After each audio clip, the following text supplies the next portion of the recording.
Assalamualaikum warahmatullahi wabarakatuh. Selamat pagi, Ibu Dr. Desi Putri Handayani, SPI, selaku dosen pengampu mata kuliah Biologi Tumbuhan Akuatik. Kelompok kami akan melanjutkan pembahasan ke kelas makroalga berikutnya, yaitu Chloropiceae atau alga hijau. Dalam presentasi ini, kami akan menjelaskan mengenai taksonomi, ciri khusus, morfologi, habitat, sistem reproduksi, contoh spesies, serta manfaat Chloropiceae hingga dampaknya bagi ekosistem maupun manusia. Kami beranggotakan 5 orang, Puan Danti, Zafira, Karisa, Mila, dan Najwa. Nah, mari kita simak bersama-sama pemaparan mengenai Chloropiceae. Baik, saya akan menjelaskan pengertian umum Chloropiceae. Chloropiceae secara umum atau alga hijau merupakan kelompok alga dalam divisi Chlorophyta. Mereka hidup di berbagai habitat, baik air tawar maupun air laut, dan punya peran penting dalam ekosistem serta industri. Peran penting secara ekologis, Chloropiceae berfungsi sebagai produsen primer, penyedia habitat dan makanan bagi organisme lain, serta ikut menjaga siklus nutrien dan berinteraksi dengan mikroorganisme. Sedangkan secara ekonomis, alga ini bisa dimanfaatkan sebagai sumber pangan dan obat, serta memiliki nilai jual tinggi serta berpotensi besar dalam bidang bioteknologi. Kemudian, klasifikasi umum Chloropiceae. Chloropiceae termasuk dalam kingdom pantai dan divisi Chlorophyta. Kelasnya adalah Chloropiceae dengan contoh ordo Ulpales dan famili Ulfaceae serta genus Ulva. Spesies yang sering dijumpai adalah Ulva lactusa atau dikenal sebagai selada laut. Alga ini hidup di perairan laut dangkal dan sering dimanfaatkan sebagai bahan pangan maupun pakan ternak. Kemudian, ciri umum Chloropiceae. Chloropiceae termasuk organisme eukariotik. Selnya memiliki inti yang bermembran. Umumnya, mereka bersifat multiseluler dan autotrof. Artinya, bisa membuat makanannya sendiri lewat fotosintesis. Mereka mengandung pigmen klorofil A dan B, serta beta-karoten yang memberi warna hijau. Bentuknya bisa mikroskopis maupun makroskopis, dan banyak jenisnya punya bentuk halus yang sangat beragam. Baik, selanjutnya saya akan menjelaskan mengenai morfologi umum Chloropiceae. Yang pertama, tubuh bisa berupa uniseluler, berkoloni, atau multiseluler. Yang kedua, memiliki dinding sel dari selulosa. Yang ketiga, talus dapat berbentuk filamen, lembaran, atau bola koloni. Dan yang terakhir, beberapa memiliki flagela sehingga mampu bergerak bebas.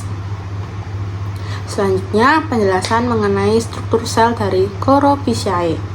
Chloroplast berbentuk bintang, spiral, atau mangkuk. Cadangan makanan berupa pati, dan di dalam chloroplast memiliki pinrenoid. Dinding selnya terdiri dari selulosa dan pektin yang membuat menjadi cukup kokoh namun tetap fleksibel. Selanjutnya, penjelasan mengenai contoh-contoh genus Chloropiceae. Yang pertama ada Chlororella yang bersifat uniseluler, sering digunakan untuk bahan penelitian. Dan yang kedua ada Volvox, mereka hidup berkoloni dan membentuk seperti bola dengan flagella. Dan yang ketiga ada Spirogyra, berbentuk filamen dengan kloroplast spiral. Dan yang terakhir ada Ulva. Ulva merupakan alga laut dan berbentuk seperti lembaran. Yang pertama, saya akan menjelaskan terkait habitat dan persebaran Chlorophyta. Chlorophyta banyak ditemukan pada zona interdal terpapar surut dan zona subtidal tidak terpapar surut. Lalu, Chlorophyta banyak dijumpai di perairan tropis dan subtropis. Beberapa juga dapat ditemukan di wilayah kutub. Lalu, persebaran dari Chlorophyta laut umumnya terbatas pada zona yang mendapat cahaya cukup agar fotosintesis bisa berjalan. Juga, suhu yang tidak ekstrim dinginnya di laut terbuka. Chlorophyta bereproduksi secara aseksual dan seksual. Yang pertama, pada reproduksi seksual terdapat konjugasi. Konjugasi adalah pertukaran materi genetik antar sel. Ada isogami. Isogami merupakan peleburan dua gamet berukuran sama. Lalu anisogami. Anisogami adalah peleburan dua gamet dengan ukuran berbeda. Terakhir ada oogami. Oogami merupakan peleburan gamet betina besar dengan gamet jantan berukuran kecil. Lalu pada reproduksi aseksual terdapat tiga. Yang pertama ada pembelahan sel atau pembelahan biner, yang kedua ada fragmentasi, dan yang ketiga ada pembentukan zoospora. Baik, kita akan menjelaskan mengenai contoh spesies Halimeda macroloba.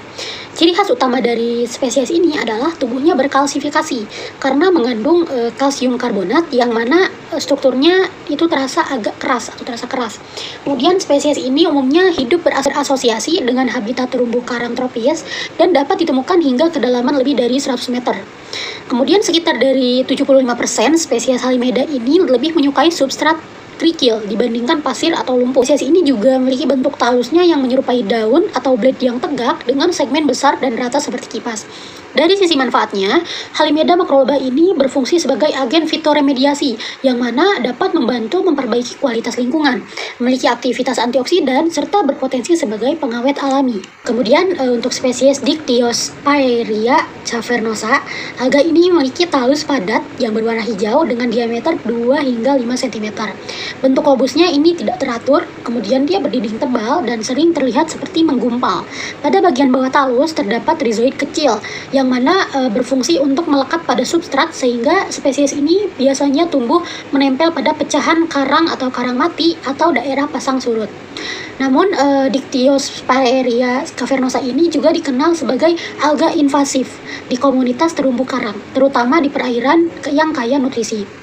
Nah, dari sisi manfaatnya, alga ini memiliki aktivitas antioksidan dan juga berperan sebagai imunomodulator yang artinya dapat membantu meningkatkan sistem imun kekebalan tubuh. Spesies terakhir adalah Aphrainphilea erecta yang memiliki ciri bentuk talus seperti pedang dan tegak, tinggi 1-6 cm, lebar 2,5-10 cm, agak tebal, halus dan berwarna hijau tua. Tersusun dari filamen-filamen lembut dengan tekstur tidak keras dan sangat lentur. Aphrainphilea erecta ini memiliki holdfast atau alat pelekat berbentuk seperti umbi. Ia mampu menembus ke dalam sedimen lumpur sehingga dapat hidup di habitat berlumpur. Lalu manfaat dari Aphrainphilea erecta ini adalah sebagai sumber antioksidan alami karena mengandung banyak senyawa fenolik dan flavonoid. Pertama, sebagai bahan pangan, bermanfaat sebagai sumber protein, vitamin, mineral, serat, dan antioksidan. Dalam chlorella, sebagai suplemen protein tinggi dalam bentuk tablet, kapsul, dan bubuk. Ulva lactuca atau selada laut sebagai sayuran laut, sup, dan salad. Monostroma atau rumput laut kering digunakan biasanya di negara Korea dan Jepang. Yang kedua, sebagai bahan obat-obatan bermanfaat sebagai antioksidan, anti kanker, imunomodular, antiinflamasi, dan detoksifikasi. Yang chlorella sebagai detoksifikasi program berat, anti kanker, imun booster. Ulva sebagai antiinflamasi, antimikroba, dan antivirus. Dan enteromorpha sebagai antivirus dan meningkatkan sistem imun. Kodium sebagai anti-tumor dan anti-inflamasi. Tiga, sebagai bahan kosmetik dan industri, bermanfaat sebagai mendukung industri hijau dan berkelanjutan. Dalam kosmetik digunakan sebagai anti-aging, pelembab, dan penyembuh luka pada ekstrak kolera dan ulva. Pada digunakan dalam bioenergi seperti biodiesel, dalam chlorella, bioetanol ulva, dan biogas, dan bioplastik. Selanjutnya, dampak dari Chlorophyceae. Chlorophyceae bisa mengganggu jika pertumbuhannya tidak terkendali, sehingga menyebabkan alga bloom dari kemudian eutrofikasi, organisme menjadi kekurangan oksigen dan menyebabkan fish kill. Kemudian sebagian besar Chlorophyceae adalah alga lokal atau natif yang alami yang ada di ekosistem air tawar dan air laut. Tidak semua invasif, tapi ada spesies tertentu yang bisa bersifat invasif bila masuk ke habitat baru tanpa predator atau pengendali alami. Contohnya seperti Codium fragile dari kelompok Chlorophyta dikenal sebagai alga invasif di pesisir Eropa dan Amerika Utara, sehingga menyebabkan mendesak alga lokal dan merusak habitat lamu. Baik, dapat disimpulkan pada pembahasan Chlorophyceae yaitu Chlorophyceae merupakan alga yang termasuk alga hijau yang masuk dalam divisi Chlorophyta, berhabitat di air tawar dan air laut hingga perairan tropis kutub. Kemudian memiliki fungsi dari sisi ekologis yang mana sebagai produsen primer, penyedia makanan dan habitat. Kemudian siklus nutrien. Dari sisi ekonomisnya berfungsi dalam bidang pangan, obat-obatan, dan bioteknologi. Kemudian untuk ciri umum spesies ini memiliki sel eukaryotik, autotrof, pigmen klorofil A dan B, bentuk talus beragam, yang mana uniseluler, koloni, dan multiseluler. Kemudian reproduksinya berlangsung aseksual, yang mana melalui tahap pembelahan biner, fragmentasi, zoospora, dan seksual melalui tahapan isogami, anisogami, dan oogami.